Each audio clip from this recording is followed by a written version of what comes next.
আমি এক প্লেট ভাতের জন্য, একটু তরকারির জন্য চোখের পানি ফেলে কাঁদছি। আমার একটু ভালো তরকারি ছিল না খাবারের জন্য।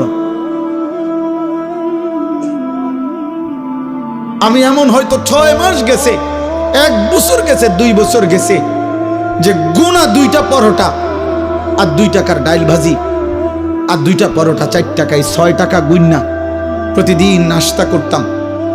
কোনোদিন এর অতিরিক্ত কিছু খাইতে পারি নাই কোনোদিন।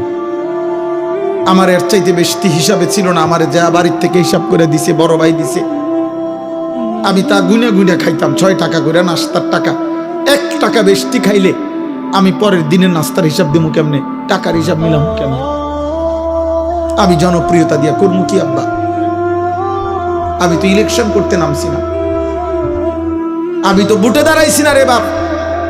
যে ধীরে ধীরে আমার জনসমর্থন বাড়তেছে, এখন অনেক লোক হয়, মাহফিলে লোক হয়েছে, তো কি হিসেবে হইলে কি না হইলে কি?